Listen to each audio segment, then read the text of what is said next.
I will retire at the right time. August 2027. We have amongst us some vice chancellors. I shared the tag vice with them.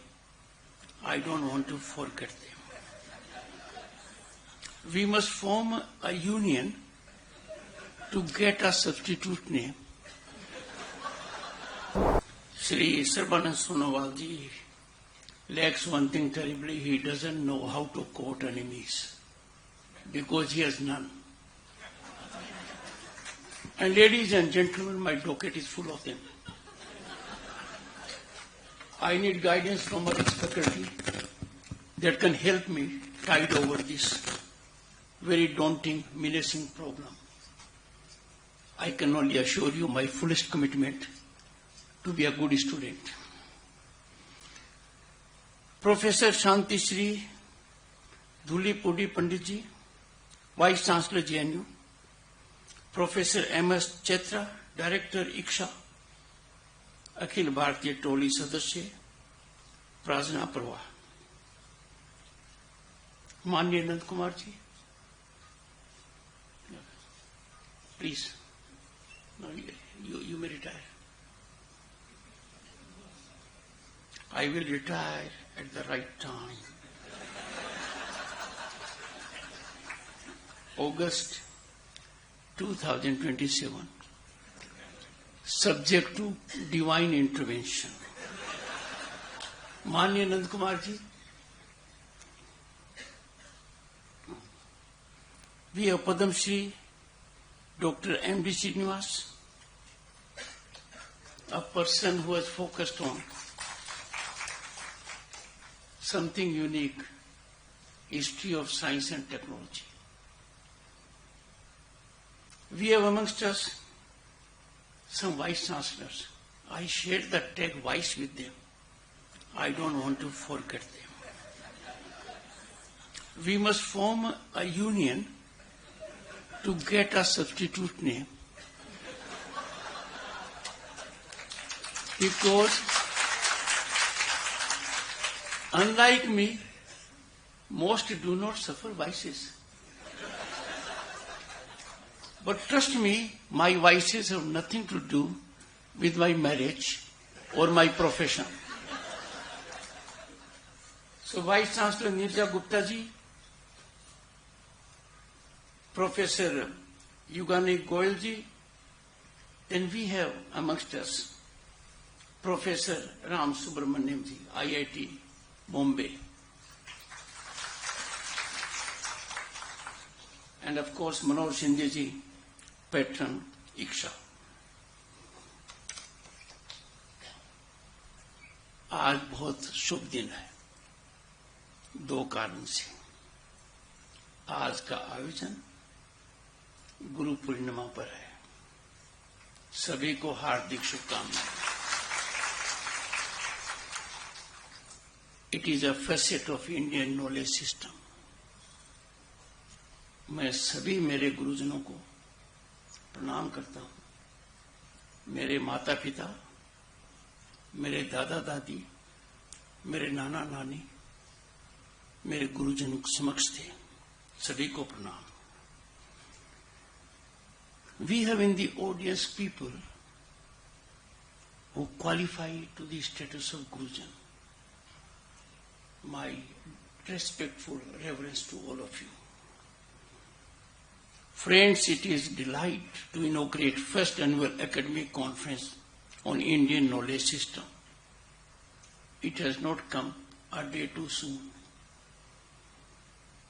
My warmest compliments to the JNU and ICSA for pioneering this initiative, much needed initiative and contemporaneously highly relevant.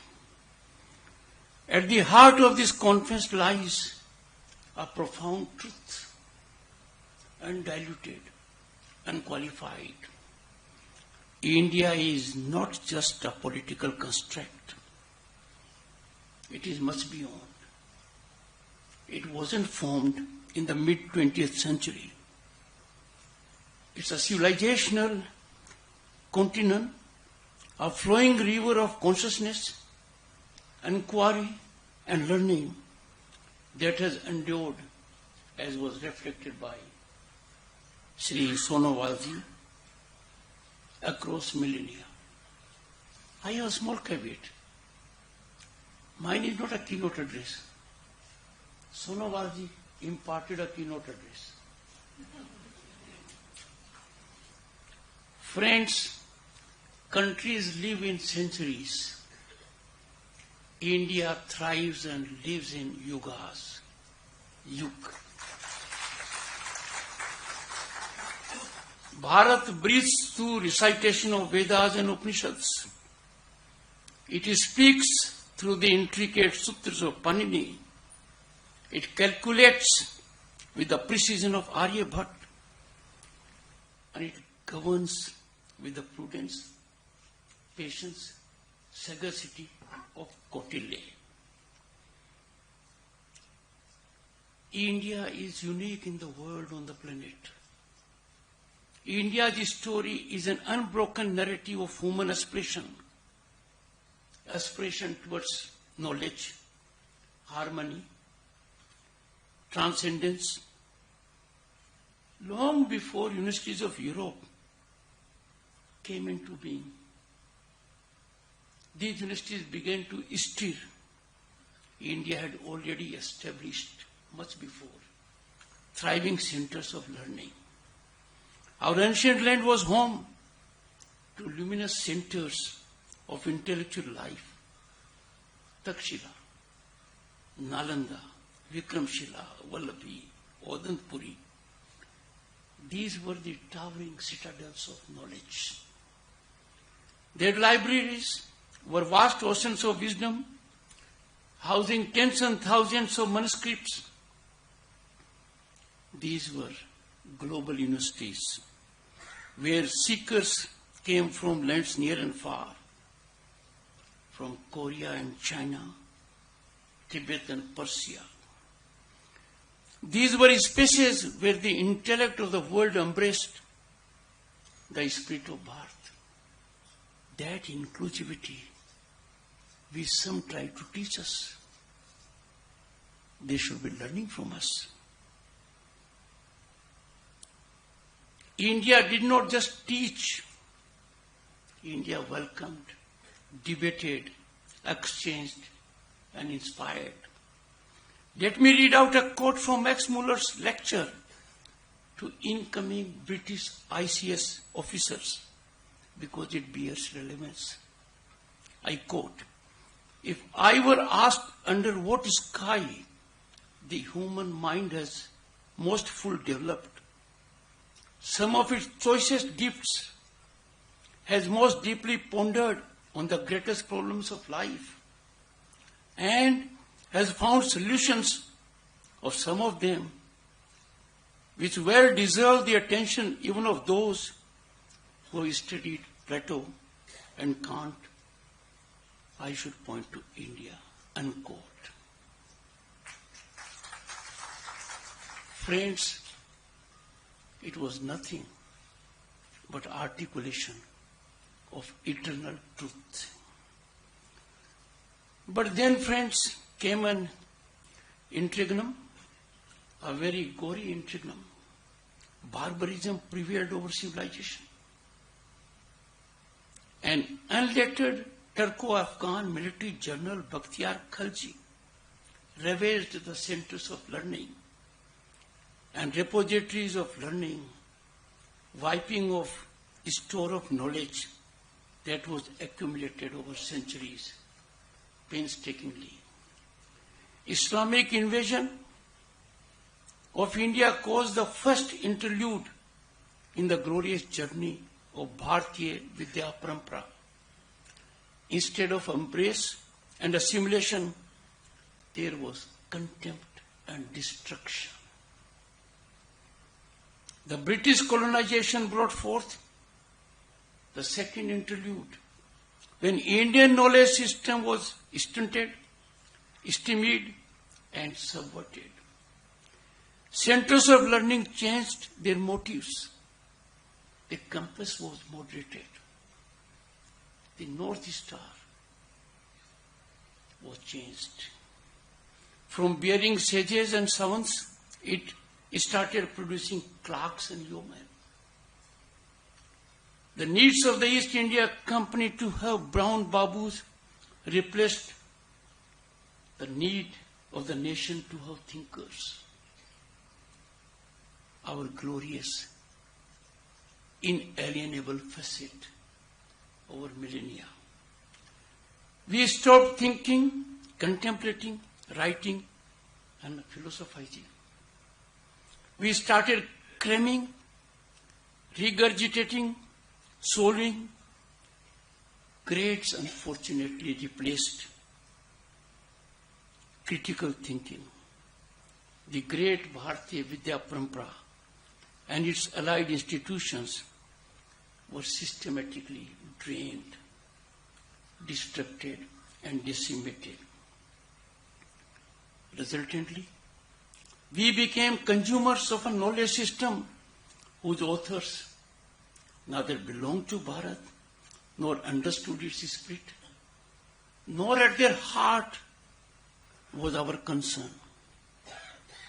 A new layer of civilizational narrative seeped in colonial prejudices, and this was imposed upon us recklessly, ruthlessly, and unfortunately it permeated. Their purpose was not discovery, it was domination. Their scholarship was not born of reverence, but of condescension. Through their distorted lens, India's profound philosophies were reduced to superstition. What a travesty! What unbearable pain! Western constructs were paraded as universal truths. To put it more bluntly, untruth was camouflaged as truth. While indigenous insights were dismissed as relics of primitive past, this was not an error of interpretation. It was an architecture of erasure, destruction, decimation. And what is more tragic, this selective remembrance continued even after independence. What should have been our fundamental priority was not even on the radar. How can you be not cognizant of your core values? Instead of healing, we inherited the very vices we fought to overthrow. We adopted their practices. Marxist perversion replaced colonial distortion. And friends, even today, the shadows of those colonial misreadings continue to shape textbooks, curricula, and minds. They continue to demand respect. There are narratives in their favor. A matter of deep reflection and of worrisome concern. But friends, today's gathering is far more than sentimental gaze backward or a nostalgic remembrance of our golden age. It is game-changing. The step taken here during 3 days will go a long way. This conference, I believe strongly, stands as a serious academic endeavor to correct a historical wrong, aberrations that are painful for us, aberrations that urge us to question, investigate, critique, and rediscover. Now is the time to cast off the chains of borrowed narratives, inherited distortions. It is time to reclaim our intellectual sovereignty. This will be done, friends, through hard and patient scholarship. We would require an army of translators, researchers, PhDs, postdoctors, professors, analysts, linguists, modelers, and the like.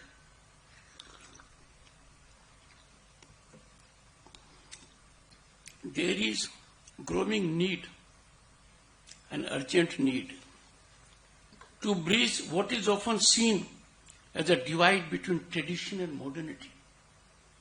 It doesn't exist. This divide is artificial and intellectually lazy. The wisdom of the past does not obstruct innovation, rather it inspires it. The metaphysical can speak to the material.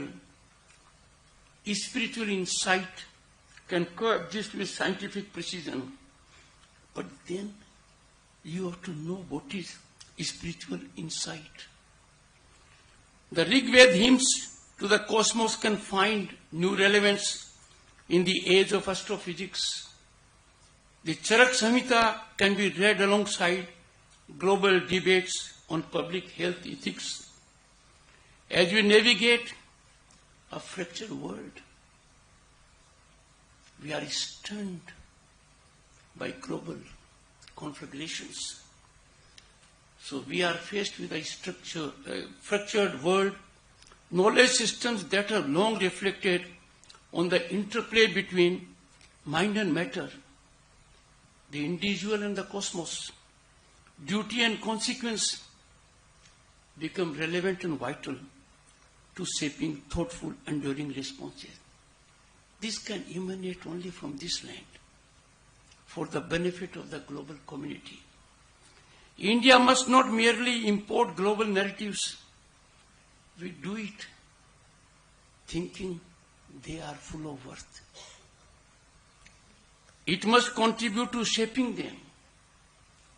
And that can only happen when we build an ecosystem that values and rigorously studies our own traditions.